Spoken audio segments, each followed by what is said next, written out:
కథ విషయానికొస్తే అనగనగా ఓ ఊరు. ఆ ఊరు చివరన పాడుపడిన ఓ మహల్ ఉంటుంది. అందులో ఓ వింత దెయ్యం ఉంటుంది. దానికి కిడ్నాప్ గ్రటా అంటే పడవు. కట్ చేస్తే రజియా, చైతన్య లక్షన్ పావురం డబ్బు కోసం తిప్పలు పడుతుంటారు. అంతేకాదు ఈజీగా డబ్బు సంపాదించాలంటే కిడ్నాప్ ఒక్కటే మార్గమని అనుకుంటారు. ఈ క్రమంలో అనుకున్నదే తడువుగా ఆ ఊరు ఎమ్మెల్యే సదాశివరావు కూతురు కీర్తిను కిడ్నాప్ చేస్తారు. అంతేకాదు ఆమెను ఊరు అవతల ఉన్న దెయ్యం ఉంటున్న మహల్కు తీసుకెళ్లి దాచిపెడతారు. ఇక అక్కడ కిడ్నాప్ అంటేనే పడని దెయ్యం ఈ కిడ్నాపర్లను ఏం చేసింది? మరోవైపు కీర్తి వింత వ్యాధితో బాధపడుతూ ఉంటుంది.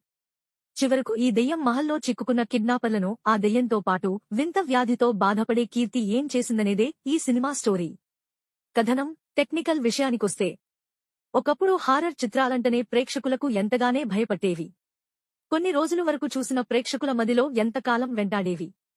రాను రాను ఇలాంటి సీరియస్ కాన్సెప్ట్ హారర్ కథలకు చెల్లు చీటిపడింది.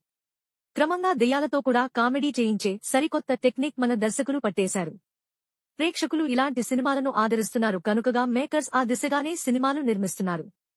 అదే హారర్ కామెడీ జానర్లో తెరకెక్కిన మూవీనే ఓ మంచి ఘోస్ట్. ఈ సినిమాలో దెయ్యం భయపెడుతూనే నవ్విస్తోంది. ప్రేక్షకులకు ముందుగానే కథలో లీనమయ్యేటట్టు చేసి అందుకు తగ్గ హిల్లేరియస్ సన్నివేశాలను రాసుకోవడంలో దర్శకుడు సక్సెస్ అయ్యాడు. మొత్తంగా థియేటర్స్లో ఆడియన్స్ ఆయా సన్నివేశాలకు పడిపడి నవ్వుకోవడం ఖాయం.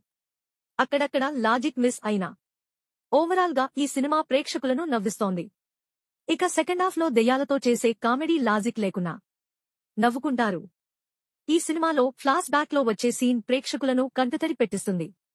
టెక్నికల పరంగా కూడా ఈ సినిమా ఆకట్టుకుంటుంది. ఆర్ఆర్ బాగుంది.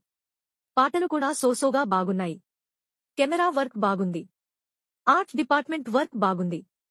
మహల్, ఇతర సెట్స్ బాగున్నాయి. మొత్తంగా తాను చెప్పదలుచుకున్న విషయాన్ని తెరపై ఎక్కడ తడబడకుండా చెప్పడంలో సక్సెస్ అయ్యాడు. మేకింగ్ పరంగా సినిమా బాగుంది.